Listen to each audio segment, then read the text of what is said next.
What about this? Akoko, it's been a very interesting week. Like, the top on my list is Buhari and Ndoka, Fana Noka. In fact, the conversation the pastors are taking to their members is that the president and the government want to take over the church. They are doing prayer upon prayer. God, anybody that wants to take over the church, die by fire. They will kill our president to go wait. Let's even understand what is going on. There's a new act attached to the Corporate Affairs Commission saying that in case of misappropriation of funds or fraudulent activities, that the government will appoint trustees to take over the management of churches, religious organizations. They didn't say churches, religious organizations, meaning that Muslims sonaya. Kwashili sonaya and Hage sonaya, if not Ayakokashwa. One, NGOs, foundations, ndotia. So all these all the people that fall under this category, in case of misappropriation of funds, the government will appoint trustees to take over the management. That is the act. And it was causing a lot of controversy due to a number of reasons. One, lack of understanding. Then Bishop Oyedepo now made a declaration that the government is jealous of the church, the progress of the church, and that if they do not desist, that the Lord will strike them, they will die. That's when the conversation got intense about the act. But there are a number of things we like to make very clear here. Nduka for tax. We have unconfirmed reports that Nduka, church people, do not pay tax. But come to think of it, for a society to function, people have to pay tax. Our church never printing press, church never the hospital, no school. Yet they have refused to pay tax and they enjoy benefits from the society. So this act now says that in case of misappropriation of funds, that Buhari can look at and say, Pastor Chika in Enugu is not doing well. He's embezzling funds, and are not free too much. They will now deploy Malam Garba from Kano to come and oversight his church in Enugu. This is why people are against it. They feel like, the way to come out to be different from how it was arranged. You can look as if, from the look of things, pastors as the private jets. And if I were the president, I want to see where they are bringing money from. Yes. So pastors now as the private jets, and it's a thing of concern. So when one man on Abuja see, so people like say they put eye. That's what it looks like. That's why people are against it. But in a functional society, these things are okay. For instance, let's even go to Bishop Oyedepo. One time, his church in UK was invited by UK Charity Commission to come and defend £60 million allegation of fraud or misappropriation. He went, he answered the case died down, which is almost the same thing we're talking about. The only thing where they be say people don't trust Nigerian government, don't chop I chop. So the lack of trust for the government, that is where the problem happens. Or who then at the act. If not, na problem. Church people don't already they pray bad prayer for the government since Monday. What about this particular one? There are Malians and there are Malians. As it stands now, I want to be a Malian. That kind of Malian. I want to be. Last week, Mali had a coup. Soldiers overthrew the government in power. The president and appointed prime minister Chofoha and took over. As much as we want to celebrate this, somewhere first of all, it sends a message that Africa is not a place for bad leadership, and that one by one, how can I work with bad leaders? But let's even understand why this happened. People of Mali have had enough. Mali has the highest, one of the highest gold mines, about 50 gold mines in one country. Yet, Henway Reserve, Mali's reserve is very poor. But France, that does not have one single gold mine, France, has the highest gold reserve in the world. So the French government and the Malian government have been in one unhealthy romance for some time.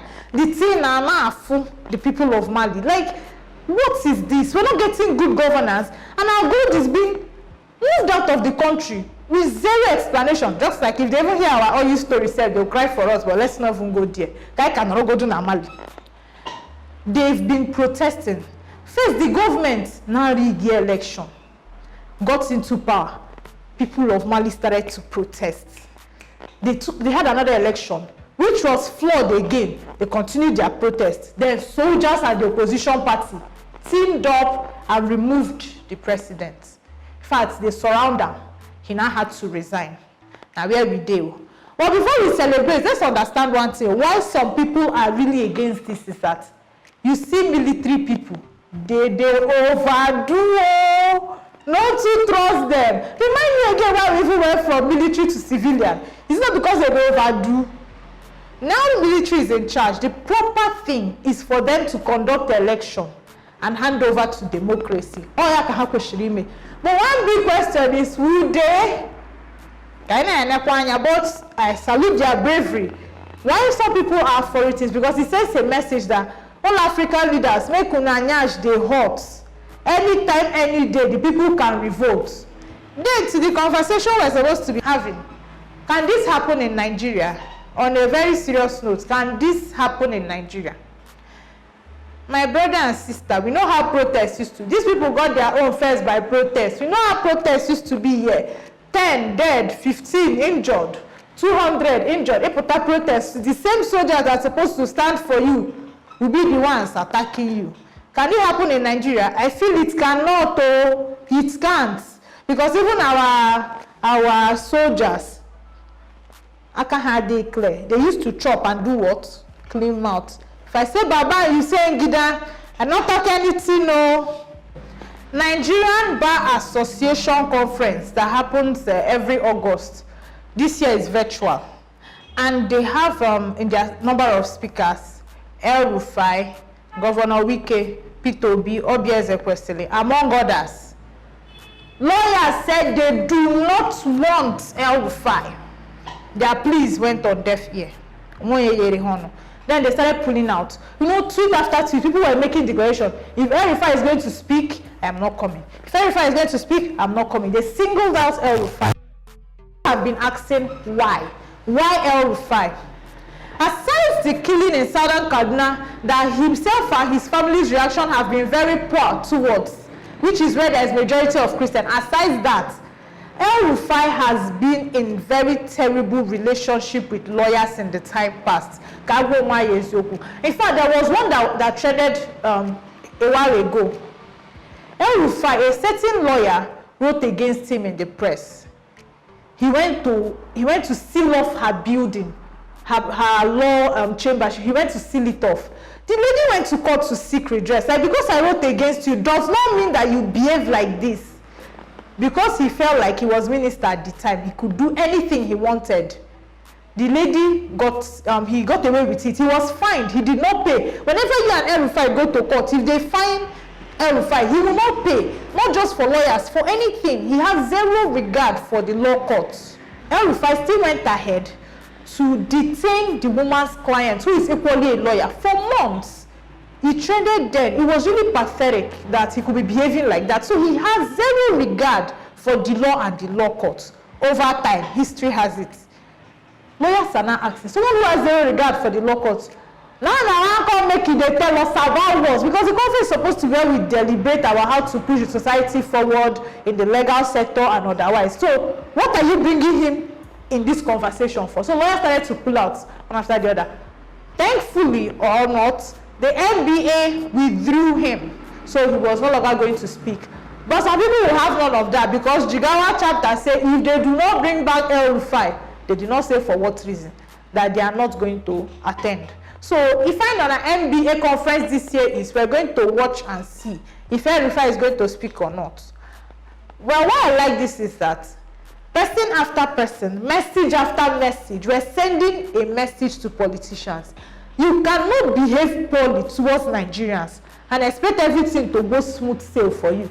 If nothing, most persons are happy. Not even because El-Rufai will not be speaking at the conference. they don't even care. But because he has been humiliated, Komaro Toshade. And then the online second anniversary is coming up. And the theme is the place of youth in politics and economy. On 29th of August 2020.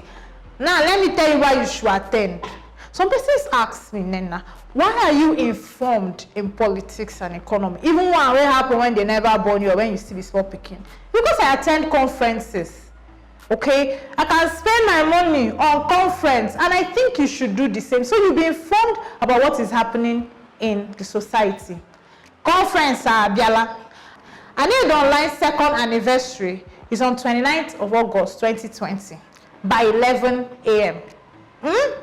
And the details is on the description box. So click to register and participate. Meanwhile, if you're like those of us, we not to get data to Zoom. Me, I don't have data. What I will do is I will download the Anedo online app from Play Store. Go to the radio session, and listening. Let me tell you who the speakers are. Chief Dr. Innocent Chukuma, Honorable Nonso Smart, Mr. Pitobi, Professor Wole Shoyinka, and Professor Kingsley Moalu. Are you not excited? Because I am. I can't wait, honestly. And you too. I'll wait to see you there. Before we close for today, let us check out our governor.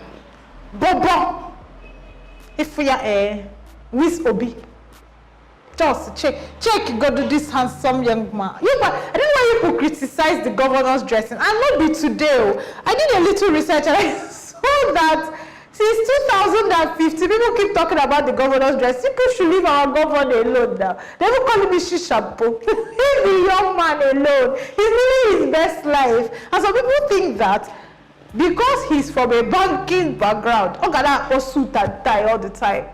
No, now he has to live his life. I mean, on a dress, yopi. You wish your governor was like that, don't you?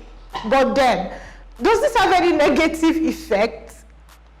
So long as his dressing does not affect his governance, or does not tell on his governance, or does not stop him from getting what he wants for the betterment of the state, what will happen? Work out and dressed in the yaka. Oh, I'm still your girl, Nena Joseph. Like, comment, subscribe, and share.